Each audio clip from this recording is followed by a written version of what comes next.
Good morning everyone, I'm in the Santa Fe. Unfortunately this car has a slight problem with the catalytic converter. It grumbles, it has a code, and that code is P0421 or P0421. It is a code relating to the effectiveness of the catalytic converter. It's suggesting that there's a problem with it, likely to be soot or deposits that have built up. This car has only got 57,000 miles on it. It's 21 years old. And I believe it was owned by one person who probably did lots of town driving, just short journeys, and it's not done the catalytic converter any good. So theoretically we can clear those deposits. I'm going to attempt to do so first with this Wynn's product. I bought 2 of these. I'm going to put it in the tank and I'm going to fill up with high quality fuel. I'm going to actually use the better fuel in the 2 on the forecourt and give it the best chance to burn off the deposits. We'll see what happens and I'll let you know. I've actually got 2 of these, so I'm going to do 2 of them in 2 consecutive tanks to give it the best possible chance. It's a solution that costs under 30 quid. If it works, happy days. If it doesn't, I'm going to have to take the catalytic converter off the car and wash it out using detergent solution, because that's the next option for me. Right. Into here.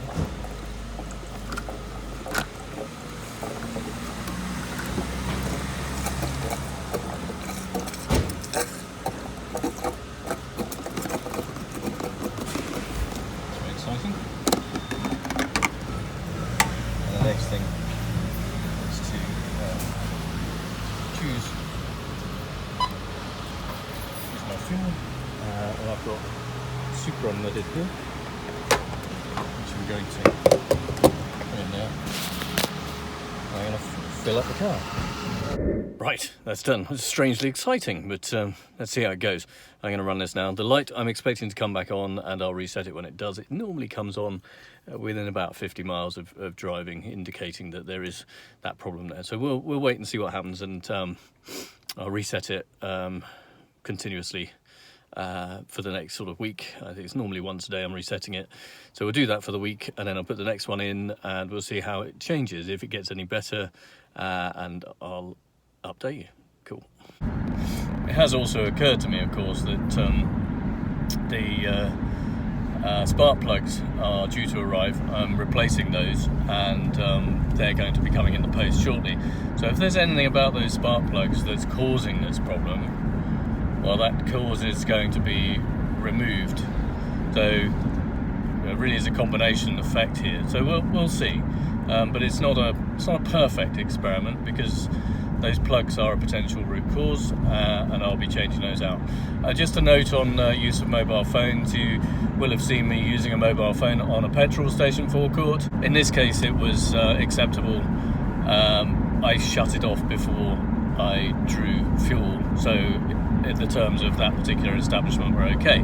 It's not advisable to use a mobile phone on a forecourt. They do have a certain amount of electrostatic and there are concerns about the vapour. If there was any kind of small arcing and petrol vapours near the phone, then you might potentially ignite the vapours. And of course we're now leading into a conversation about using mobile phones whilst driving. I'm not holding my mobile phone, it is clamped to my steering wheel, and it is okay to use a mobile phone in the car. Right, yesterday my new spark plugs arrived, so I came out and swapped them over. Right, so the treatment went in on Monday. It's now Thursday. Every day it's had its engine management lights come on the way home at the end of each day in exactly the same place. It's very predictable, and so there's not really been any improvement so far, but that's only 3 days. Yesterday the spark plugs arrived, so I changed those out. When I went to change them, I found there was a small amount of oil pooling around the rocker box cover bolts in the area around the spark plugs, which was unexpected, but there had been a lot of oil when I changed this, when I took the spark plugs out and cleaned them previously. Have a look at the other video. And I just checked the tightness of those bolts, because the only place that oil could come from is within the rocker box. And I found that a couple of those bolts were just finger tight.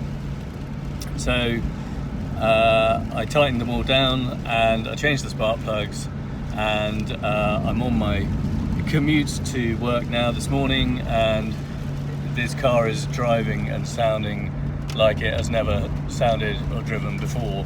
It's like it's a completely different engine. It's got lots of power. It's lovely and smooth. There's no there was a certain amount of sort of vibration and tremor in the sound of the engine. It wasn't misfiring before. It was just like it was underpowered and almost like it was a compression problem. And that's not the case anymore. That's gone, and it's got lots of power. And there's definitely a root cause there that I've solved. Now, the question, of course, is whether the problem with the light coming on remains. Is the catalytic converter okay? Is it now going to restore back to normal? Well, I guess I'll find out on the way home. But for now, I'm having a very enjoyable drive to work. And so the light came on halfway home as it has before. In fact, it came on a bit earlier than usual. So we're not through the woods yet, but by crikey, it's running a lot better. I'll keep sticking with it, see how it goes, keep resetting that light, and I'll give you another update. Right, it's about a week and a half in. Engine management light's still coming on at regular intervals, and it's so much better now the spark plugs have been changed. I'm now in a Shell garage down in Heathfield, and I've just filled up with 50 litres of Super V Power Shell fuel, and put the second bottle in. So we'll carry on, see how we're going, and I'll keep you updated. Okay, it's been 2 weeks now, and the check engine light's been coming on sort of every other journey. I've been driving 25 to 40 mile journeys every day. So that's about 500 miles over the 2 week period. We know that the root cause was the spark plugs, and I've changed those. That made a big difference for the last sort of 10 to 11 days or so. This product should have been improving things by now, but because the light's still coming on every other journey, that's kind of once a day, I think this really isn't improving. Certainly not, not in a quantifiable way anyway. So I think for me, with this car in the condition it's in, this product hasn't helped, and it was a waste of money. But I'm going to be curious, because I need to obviously solve this problem. So either I'm going to replace the catalyst or catalytic converter, or I'm going to clean it. So I'm going to attempt to clean it, and I'll put a bit of that in the video. We'll see how we then get on, and long term it'd be nice to know if there's an underlying cause that is preventing this product from working. So I might leave it for a month or so after the clean, and see what happens. On to the next stage, catalytic converter cleaning. Very exciting. We'll do a separate video on it as well, but here's a few snips in this one. Hello. It's January the 13th. The car now has 58,820 miles on it, and I've been driving it on 2 tanks full of standard unleaded petrol that I haven't treated. Prior to that, we ran the second tank of treated super unleaded fuel, and that was running pretty low when I got to around middle of December, and I decided I needed to do the timing belt. So I was only driving it to 3,000 RPM. I've done the timing belt, and had some had interesting fun with that. There's a video to come out on that. Then I had the camshaft sensor fail coincidentally, so I had to actually go in there again and change that, which was really annoying. But anyway, following all of that, it was running beautifully, and still is, and but it meant that I could rev the engine with some more confidence. So instead of limiting myself to 3,000 revs, I've been driving it consistently to 4,000 revs on gear changes. In some cases I've been caning it and tearing the arse out of it to about 5,000. I don't like to go higher than that. Obviously it is an older engine, and I've been working on it, so I just wanted to make sure it's still within a reasonable amount. And what I found with the heavy driving, and now obviously into just normal unleaded fuel, is the intervals between the check light coming on are actually increasing. So it was standardizing. It was sort of every journey to and from work, it would come on halfway home. It was really annoying. Done the timing belt, got the confidence, really putting some demand on the engine, and suddenly it started to increase its gaps between coming on. It's actually just come on today, and this is the first time this week. In fact, I think I drove for most of Friday without it, so we're into what is now sort of going on 3 days between the mill coming on. So what I decided to do was abandon the catalytic converter clean for now, and I'm just going with the running it and seeing if it helps it go away process. So we'll carry on, see if the gaps increase. At the moment it's every 3 days. I'm resetting it every time. It is improving. Let's just have a look at the so it says on here that the mill is on, so if I'd say OK to that and then read codes, stored codes, it'll come up with, kind of hard to see what that says, but it says warm up. Yeah, there we go. As before, it's the P0421 bank 1 warm-up catalytic efficiency below threshold. So I can say OK to that, go back, I can clear that, just to see how long it takes again. What I can also do is go into the live data on, so the erase is done, go into live data, have a look at the O2. I'm just going into it now. It's just going through its different things. We'll go into a complete list. Please wait and see if I can go OBD O2 BS1.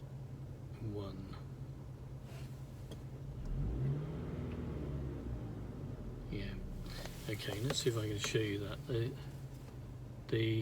It's the second reading that we're looking at, not the one at the top. The top one is the input, and that will go up and down as the engine works. The second one, which is there's listing at 1, that's low. If I bring the revs up, you can see that changes.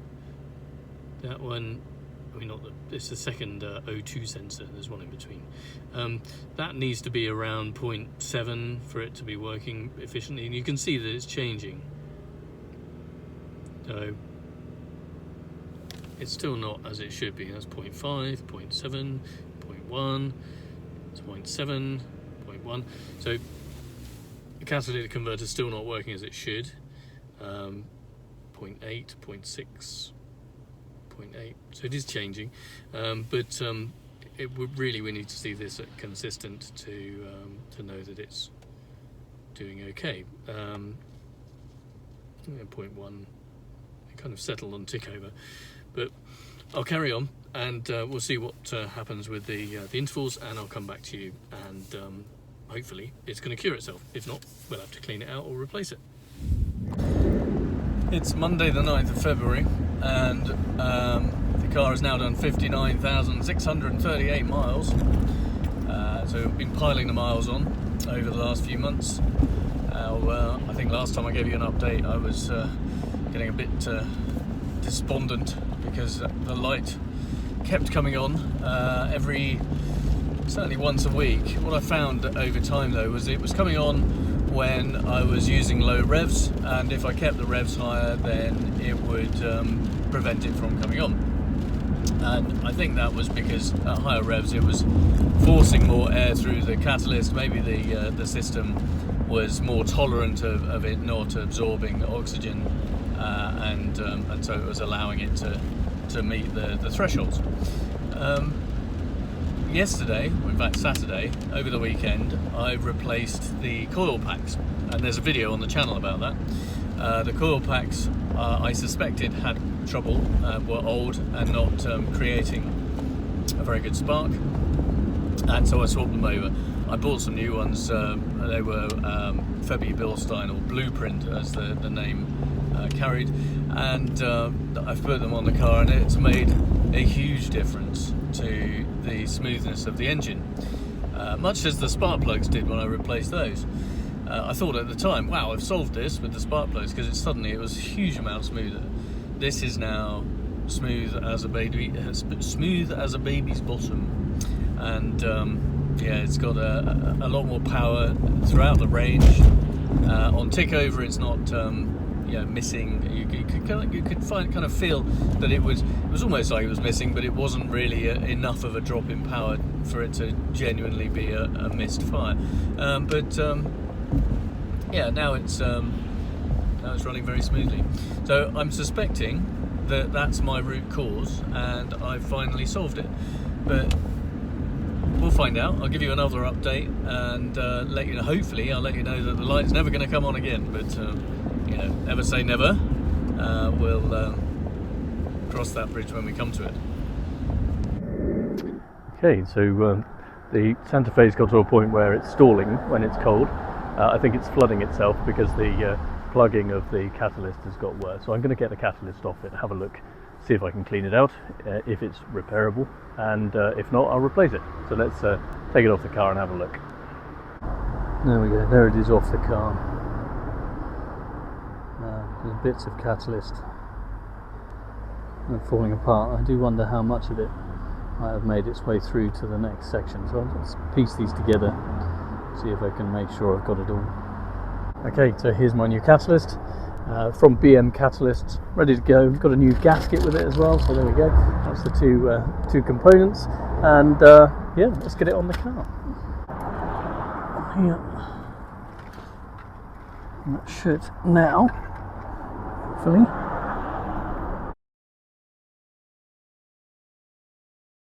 So I think the answer in my case is new spark plugs, new coil packs, and now a new catalytic converter. So is the additive to the fuel any use?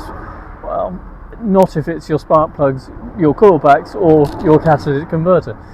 It's really not going to help build one of these again, and not the other things too. So I think the best advice I could give is to find out what the problem is before you use the additive or spend the money on it, because I've obviously spent money on spark plugs, coil packs, and now a catalytic converter. Should I have bothered spending the 30 quid on the additives way back then, months ago, before all of this? Probably not. Didn't really harm, but it was a bit of a waste of money. Much better to find out what the problem is and then solve the root cause. I suppose the only exception to this is if you know that it's a fairly modern car, fairly new, not that many miles, but you've done some millions of really short miles and the catalyst might be clagged up because of that, then maybe it's worth a go, but otherwise, no, I wouldn't bother. Right, I'm going to get this on the car. There's another video about that. Thank you for watching. I hope that was useful, and yeah, subscribe, give it a like, put some comments in the chat. Have a good day. Take care. Bye-bye.